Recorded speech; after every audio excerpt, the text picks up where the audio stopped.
da Amazônia são artérias pulsantes, que levam vida a tudo que tocam, mas sua força está ameaçada. Os rios conectam todas as formas de vida, humanos e natureza, mas o seu equilíbrio é frágil. O descuido humano transforma a vida em risco. A poluição não escolhe vítimas, mas afeta os mais vulneráveis primeiro.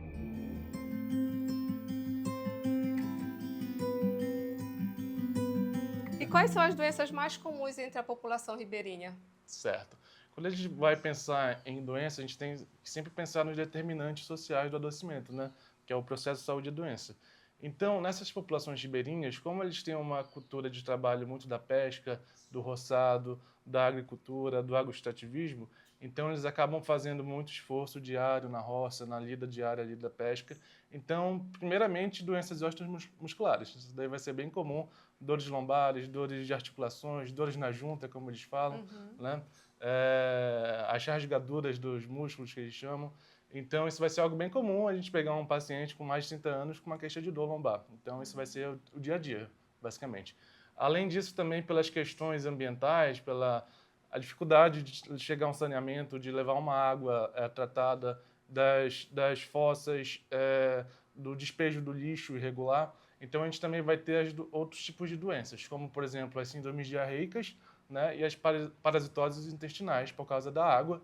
E aqui, a partir de agora, há 2 anos atrás, a gente está tendo outro problema também, que é a poluição do ar.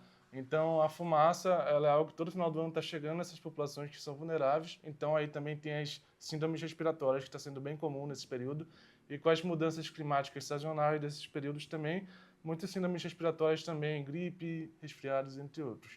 Além dos pacientes idosos, diabéticos e hipertensos. Então, síndromes respiratórias, musculares, síndromes diarreicas e doenças crônicas é o usual, é o dia a dia. Quais os fatores ambientais estão diretamente ligados com a saúde dessa população ribeirinha? As relações ambientais, elas têm um papel muito importante no processo de adoecimento das pessoas, tanto de adoecimento quanto da manutenção também de um equilíbrio de saúde no corpo daquelas pessoas. Então, quando a gente observa, por exemplo, que nessas populações a gente tem uma dificuldade de acesso à água, e uma dificuldade de tratamento dessa água e também uma dificuldade de fossas e esgotos, a gente já sabe que a gente vai ter uma prevalência e números muito altos de doenças como síndromes diarreicas, parasitoses intestinais, além também de como tem muitos projetos que estão chegando nessas regiões, como, por exemplo, mineração, agricultura, serraria de madeira. Então, essas pessoas estão tendo cada vez mais dificuldades também no acesso à pesca, porque está mudando o clima das águas, está mudando a relação das águas, acesso também à agricultura familiar, porque muda a relação social daquelas pessoas ali, então elas acabam entrando num processo de insegurança alimentar também. E dificuldades nutricionais. Então, desnutrição é o que a gente vê. Ano passado, na Amazônia, a gente teve um aumento de 5 graus Celsius a mais nas taxas máximas de temperatura em relação aos últimos 30 anos. Então, foi cada vez mais comum também a gente perceber problemas relacionados ao calor. Desidratação, insolação. Então, isso acabou sendo algo bem presente por causa desses fatores ambientais também. Outras coisas também, como síndromes respiratórias por causa da fumaça, e a gente ter tido um ar muito poluído no final do ano passado. Santarém, por exemplo, teve o segundo pior ar do mundo, em um determinado dia, em dezembro do ano passado, ou final de novembro, não me lembro muito bem. Além disso, outros fatores também, como a seca e a cheia dos rios, porque isso muda a dinâmica tanto de trânsito dessas pessoas, como também de acesso à pesca, por exemplo, que na cheia muito intensa ou na seca muito exagerada também, torna mais difícil. Quando muda também o clima das águas, muitos peixes morrem, então fica cada vez mais difícil também a pesca. Então, essas questões todas estão interferindo no dia a dia dessas comunidades e nos seus hábitos naturais, culturais ali, de relações sociais e tudo mais. Quando a saúde dos rios está comprometida, todo um ecossistema perde a sua voz.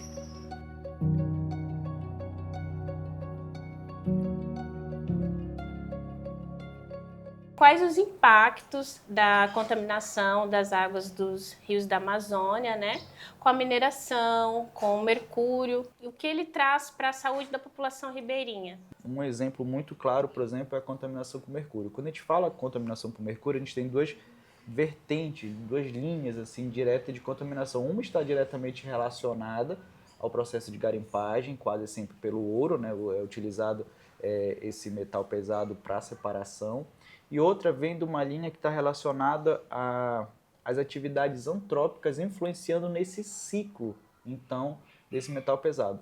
Como assim, professor? Por exemplo, a gente não tem indícios históricos de contaminação no Alto Rio Negro como temos, por exemplo, no Rio Tapajós, né? Da década de 70, 80, estima-se então que foram lançados nos rios Tapajós aproximadamente 3 mil toneladas de mercúrio na utilização pontual para a garimpagem do ouro. No Alto Rio Negro, por exemplo, nós não temos isso. Entretanto, algumas atividades humanas, como desmatamento, queimada, assoreação dos rios, ela está atrapalhando esse ciclo biogeoquímico deste elemento. Entretanto, a partir que ocorre o desmatamento e erosão, e esse metal ele vai para a água superficial, ele vai para a coluna d'água, ele passa a ser metilado, ou seja, ele deixa de ser inorgânico e passa a ser orgânico. E aí ele entra, então, na cadeia trófica e, de acordo com o nível trófico do animal, de acordo com o tamanho, ele passa a, primeiro, bioacumular, ou seja, animais mais velhos, animais maiores tendem a ter maiores concentrações de mercúrio, e, de acordo com o nível trófico, ele passa a biomagnificar, ou seja, quanto maior o nível trófico, maior, então, a contaminação desse elemento. E, especificamente na região do Alto Rio Negro, nós fizemos trabalhos lá relacionados, orientando as comunidades ribeirinhas a evitar comer peixes que comam outros peixes, né? Uma vez que eu disse que ele aumenta de acordo com o nível trófico, então peixes que são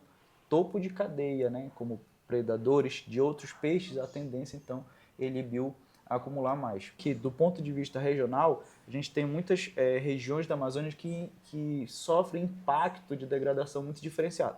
Para cá, para a região, por exemplo, do Baixo Amazonas, aqui na região do Tapajós, a gente tem grandes projetos de mineração impactando, então, toda essa dinâmica do mercúrio e de outros elementos, a gente não pode esquecer disso.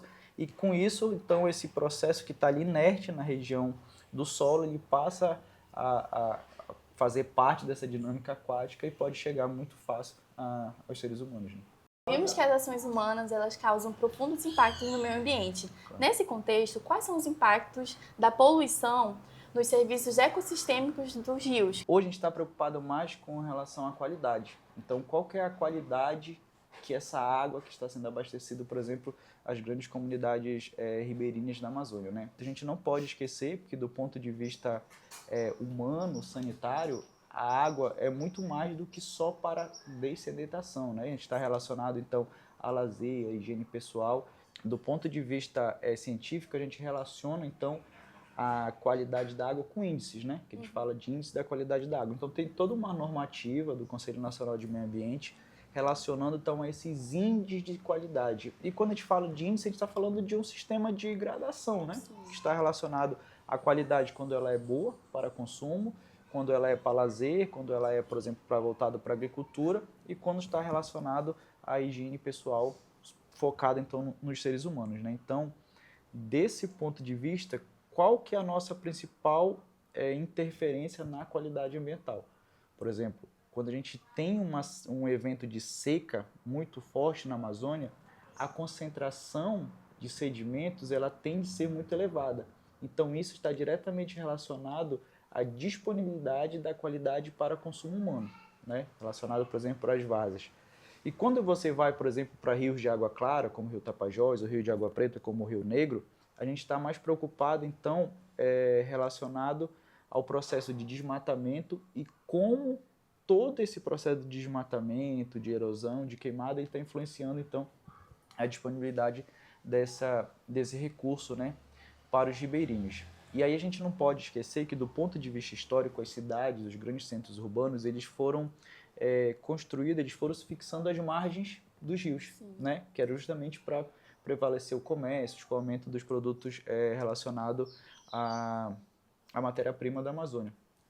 Só que isso tem um outro problema, porque grande parte dos nossos rejeitos eles são lançados diretamente nos rios da Amazônia, né? Então hoje a gente não há um controle muito técnico para a gente ver qual que é a qualidade da água de abastecimento superficial para os grandes centros, né? E aí a gente tem muitas contaminações. Por exemplo, recentemente foi publicado um artigo muito interessante que ele começa a provar a presença de microplásticos nos pescados e em tartarugas da Amazônia, né? Então isso já é um reflexo direto da falta de cuidado com os resíduos, né, com os resíduos sólidos lançados diretamente nos cursos de água da Amazônia. Quais as iniciativas locais ou globais que demonstram impacto positivo na conservação desses rios? Para que a gente consiga ter uma qualidade boa, digamos assim, do ponto de vista da dinâmica ecossistema dos rios, por exemplo, do rio de grande ordem, como aqui o rio Tapajós, a gente precisa,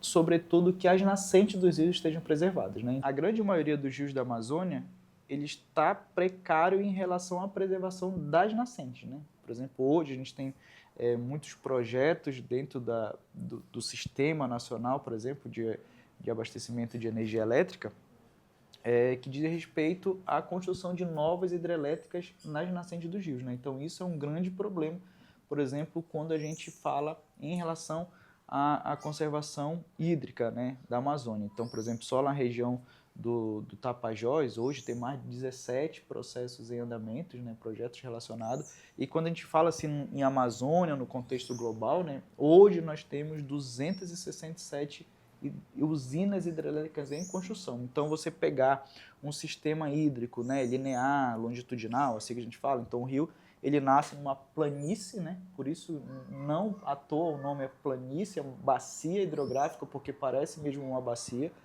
Então, ele nasce nas cabeceiras, né? Então ele sofre pelo processo relevo natural, até ele vai ganhando corpo, vai ganhando volume, né? Vai tendo nascente de todas as partes, até ele chegar no volume como aqui.